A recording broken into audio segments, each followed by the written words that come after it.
what does it mean to come back here and be able to play or just as an opponent tonight? Yeah, AZ was good to me, but I'm way happier where I'm at now.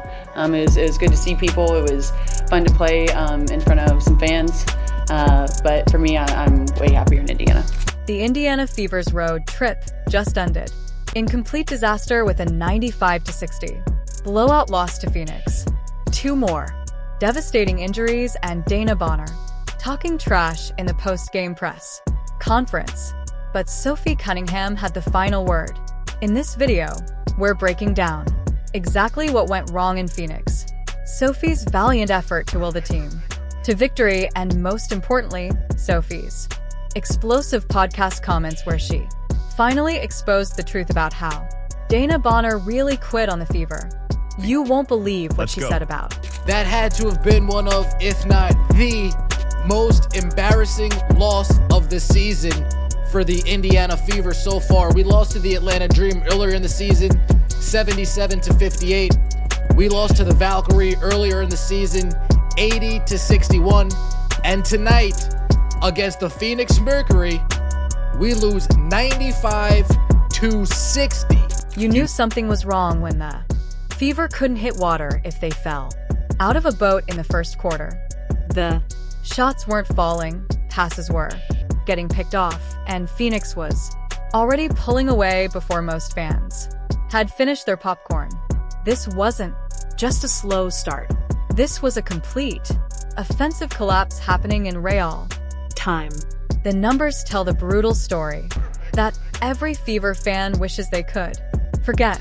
Indiana shot a miserable 34.3% from the field while going an absolutely dreadful 7-for-30 from three-point range. Does this team practice? What I saw tonight looked like what I saw a month ago. Looked what I saw 3 weeks ago. Absolutely no offensive game plan. I thought this motion offense is when it's nobody's night, night in and night out. Everybody's allowed to have a night.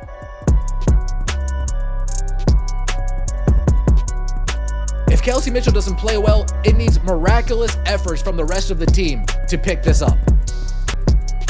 Sophie Cunningham played great tonight. Kelsey Mitchell had a bad game. Bad game. Where's everybody else? But the real gut punch came when Sydney Carlson went down with a non-contact knee injury that had everyone holding their breath. Then Ari McDonald started limping around with foot problems, and suddenly the Fever's already thin rotation got even thinner. And Steph, obviously, Sid had that injury, and Ari left, I think, in the fourth quarter. Yes.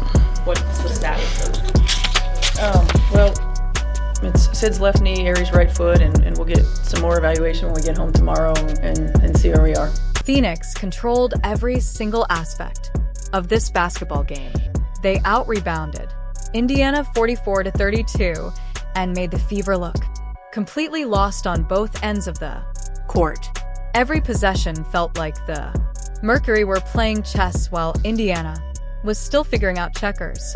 The Sophie Cunningham making her return to Phoenix, and it seems as if nobody on our team other than Sophie Cunningham felt any type of emotional connection to this game. Dana Bonner just got done doing your team absolutely dirty. You guys escape with a victory when they come to Indiana, and you wipe your hands of it like it's all over and finished with. No, it goes both ways. You don't think we want to beat her on her home court? You don't think we want to get a W for Sophie Cunningham, making her return to the team that she spent her whole entire career with up until this point? Sophie Cunningham was literally the only Fever player who showed up ready to compete. She dropped 18 points on efficient shooting while watching her teammates struggle to find any kind of offensive rhythm. Sophie was fighting tooth and nail. Sably, tough shot, wasn't square, and here comes Indiana. Cunningham, another three. Oh my goodness, Sophie Cunningham! This game meant just as much to Sophie Cunningham as it did to the Indiana Fever when DeWanna Bonner made her return. The only difference is nobody on the Indiana Fever had Sophie Cunningham's back this time around.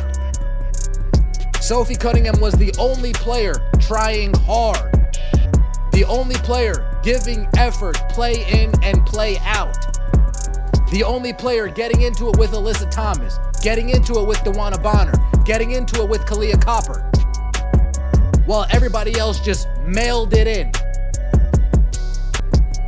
This game was embarrassing, folks. The atmosphere inside the arena felt depressing for anyone wearing Fever colors. You could see the frustration on faces in the crowd as their team fell further and further behind.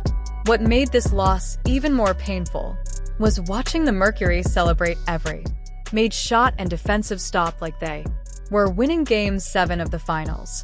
This wasn't just a bad shooting night, where the Fever got unlucky with some rimouts. This was a complete system breakdown that exposed exactly how fragile Indiana's depth really is when injuries start piling up. The real drama was just getting started in the post-game press conferences. Dana Bonner couldn't help herself after embarrassing her former team, and her post-game comments showed exactly why Can you see that? DeWanna Bonner hit her first three-point shot in about 6 months and runs down the floor after losing her starting spot to Lexi Hull. Runs down the floor and calls Lexi Hull a bomb to her face. DeWanna Bonner is out here calling Lexi Hull a bomb to her face. But here's what really happened during those 40 minutes of basketball. Bonner got into multiple confrontations with Lexi Hull, staring her down after made baskets and getting chippy with Sophie Cunningham whenever they shared the court. She wasn't just playing. You know, it was, whew, yeah, I don't know, emotions are kind of high. Honestly, it's just been a journey to get back to just being happy playing basketball again. Yeah, I'm just, the joy, trying to find that for a minute. Basketball was kind of like off the radar for me a little bit. I didn't know if I loved it anymore. Like, we had a long conversation with Alyssa, so just to feel that again, feel that energy, feel this from that building was just amazing. And I feel like it was a game that I needed to, you know, remind me like I love this. Coach Nate Tibbetts couldn't stop praising Bonner's fire in his post-game interview. He talked about how her veteran experience had reawakened her competitive spirit specifically for this matchup against Indiana. The way he described it, you'd think Bonner had been saving up months of energy just for this one game. Phoenix treated this entire contest like it was personal business instead of professional basketball. Bonner was right in the middle of all the trash talk and theatrical celebrations. Look at Bonner. And Cunningham's kind of got that innocent who me grin going, and nobody's buying it.